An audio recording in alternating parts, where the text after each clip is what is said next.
Hello.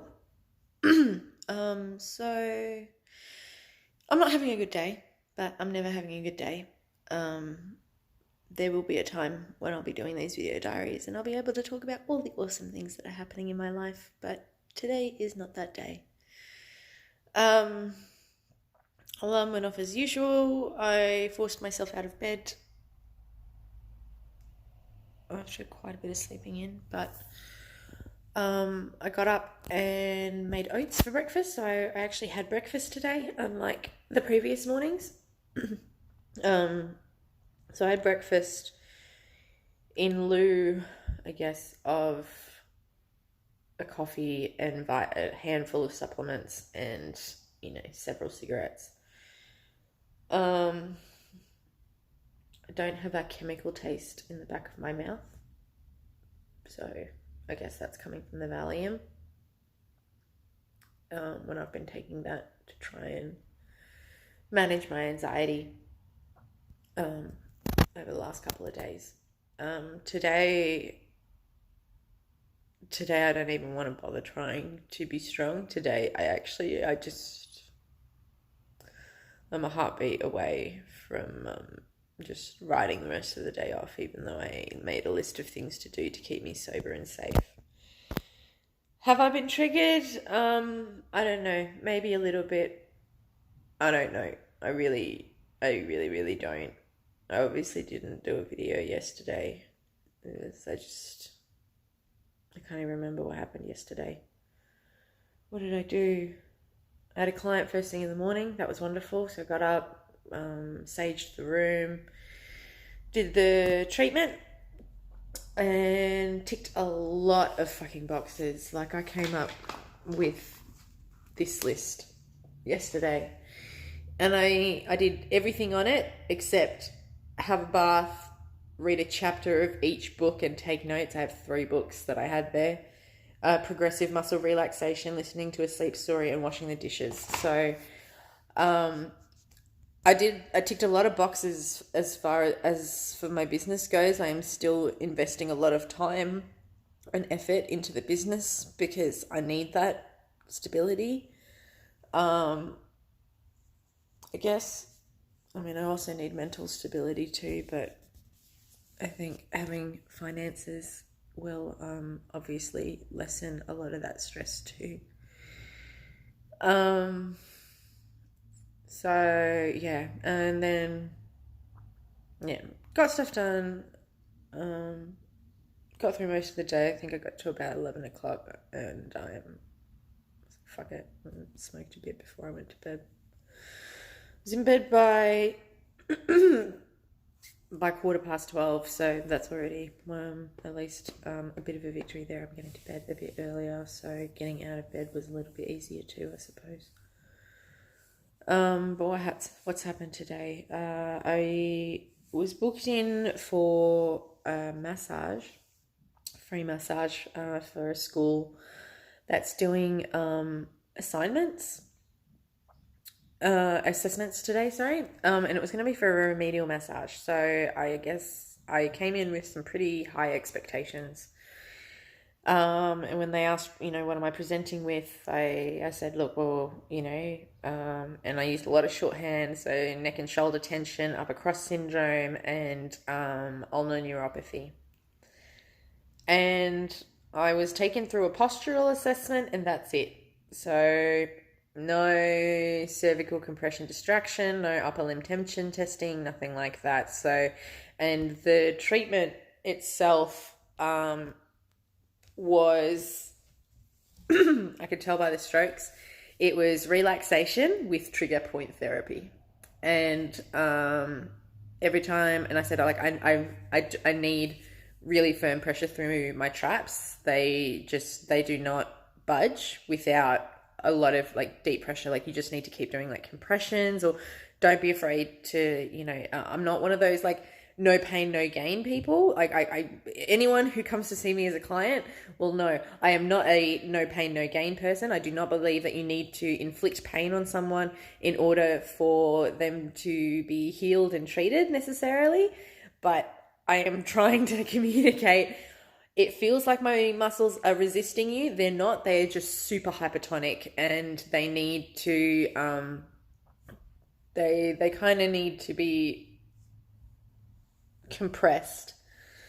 They do respond really well to deep tissue. They do respond really well to cupping, but you know, all he had was oil, and I'm just glad that he didn't, you know, myofascial release me with beeswax, because that wasn't something I remember. I forgot to mention. But he kept checking in with me about pressure, and I would keep saying, you can go harder if you like. And then I could hear the therapists on either side kind of like giggling. And I just know from me being in that like position that, you know, he would have been looking at the other people going, I'm fucking going as hard as I can. And it's like, mate, bend from the hip, drop, like, and I said, drop an elbow in. I don't care. Like, I'll let you know if it's too much. And he would keep trying to look for trigger points in me. And he's like, is that a tender spot there? And I'm like, I've told you, I've got a really, really high pain threshold. I can tell you it feels tight, but I can't tell you if you're on a trigger point or not, because I can't, it's not giving me that sensation. And then he asked for like a lot of verbal feedback. He's like, it's great that you're already in this industry. You know, tell me what you think. And so my feedback for him was like, look, don't be afraid to stray away from your relaxation sequence. Most clients won't know that that's what you're doing, but yeah, you just you trust yourself more, be more intuitive. Like, you know how things feel, so you don't necessarily have to do things the same on both sides. That's what we do for relax. But for remedial, if you're noticing that there is strict tension down one side, then definitely, you know, focus on that. And you don't have to keep people's arms in one position, and don't be afraid to experiment, because, and especially this guy has he studied at VU here with his master's, so he's an EP, he's an exercise physiologist, and he's just gone on to do massage to be able to offer an extra treatment to his clients. And so I'm like, so dude, you know the theory, you know what works, so just keep having at it. I don't know. I grabbed his card because he's based in Torquay, and because I have a few, or had a few, I don't know if there is this year, but a few footy players from down Geelong way, so I can at least send them to him if there's any issues. Yeah, lovely guy. But yeah, my shoulders do feel better. That buzzing and tension has been released off, but no work was done through my ulnar nerve, so that's gonna just keep staying there for a bit.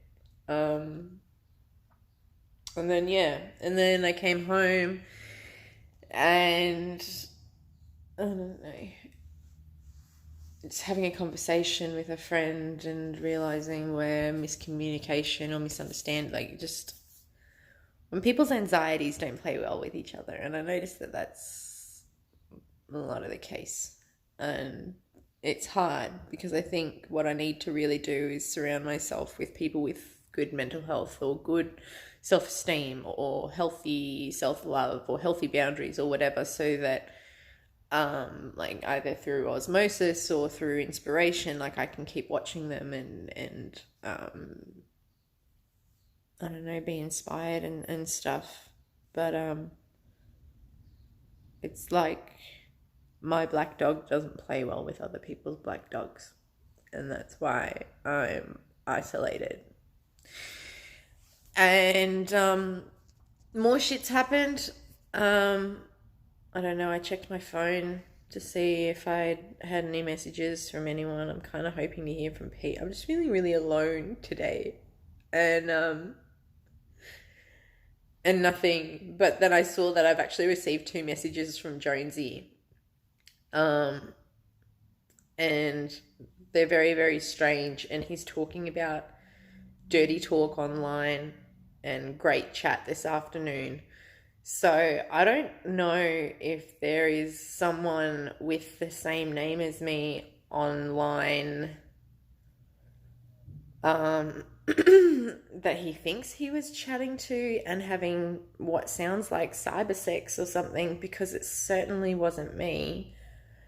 I've been trying to call the Ballarat police station all morning to find out when when he's being served or if any efforts have been made, because he's fucking home, so I don't know why nothing's happening with it. But yeah, I don't know, things are really shit. I've been told my life's going to be a lot worse if I don't withdraw this paperwork. Like, if I don't withdraw the intervention order, that I'm a piece of shit for including Alex, my friend, on the intervention order, when all he's trying to do is pass on a warning. And I'm like, mate, you are making a threat against me. You were supposed to be telling the person you live with to put a fucking cork in it and leave me the fuck alone. That's what this stupid piece of paper says. And unfortunately, he doesn't have a fucking copy of it.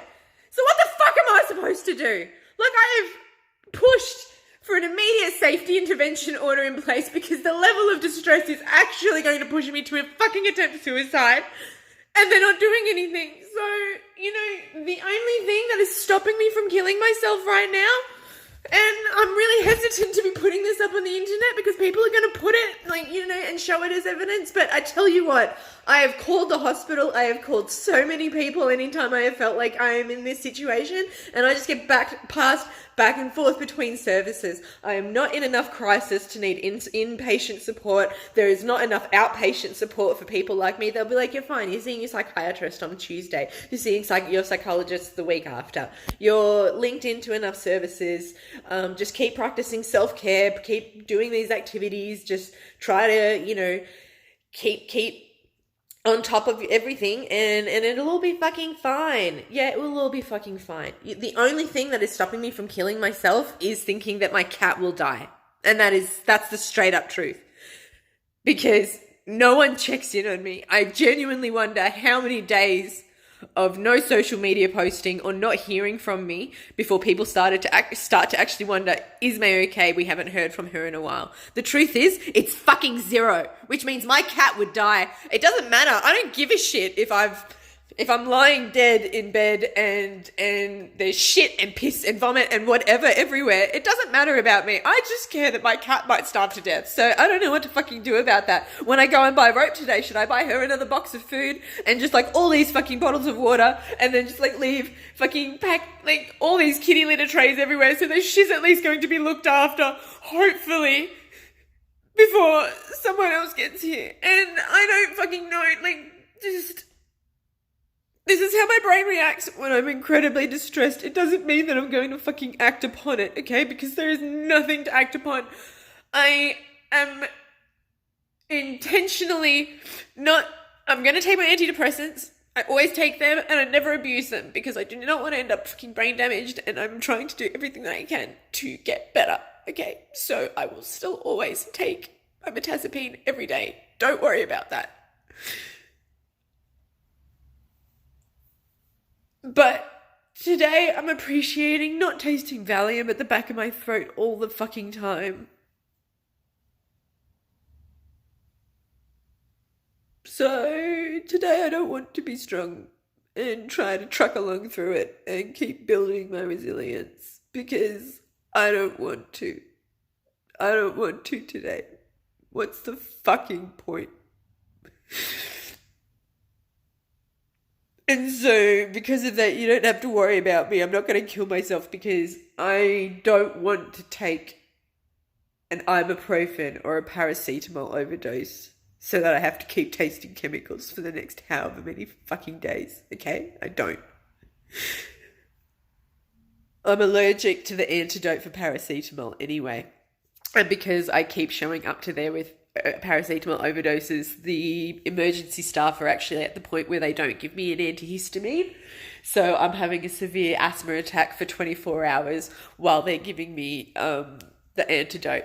And, the solution is, if you don't want to feel like this, don't try to kill yourself again. Okay, baby, I won't. Okay. So I just went for a cigarette before because the idea is, let's go back to Kmart and buy rope because you're not on high alert with them anymore. When I used to work at the Delacombe store, they knew specifically not to put me in home hardware or the party section because I told them that when I'm low, I sit there and I look at the rope and I measure and I play with its tension, or when I'm in the party section, because you can buy your own helium tanks, and I've found out how you can kill yourself that way. It's actually better than killing yourself with a car, because with carbon monoxide, your body has an alert for carbon monoxide. So if it's not getting enough oxygen and too much of that, it will go into a panic, and it'll kick in like an instinct to try and find like air, breathable air. But we don't have that for helium. So we can just keep breathing in helium, and our body doesn't realize that we're not getting oxygen. And it's actually apparently a really nice, peaceful way to, end your life. A lot of apparently elderly people do it or something like that. But the risk with that is that the bag around your head might not be tight enough because of the tube to let the helium in. So you run the risk of not actually killing yourself, just causing severe brain damage. And I don't want to be in a position where my health or mental capacity or whatever is actually worse than it is now, that I actually wish I could kill like I actually have a even more of a genuine, legitimate reason to end my life, and no fucking means or access to it, because I've turned myself into a vegetable.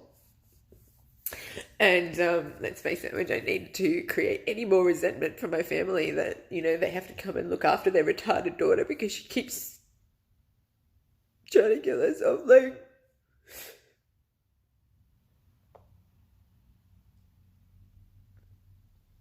I don't know. I'm getting off this video because I don't want people to feel like worried. You can be worried, but I'm not going to act on it. I'm not going to do anything about it. I'm not going to go buy rope or go buy pills or go buy anything. I'm just going to get stoned and sign myself off for the day. I don't want to be here anymore.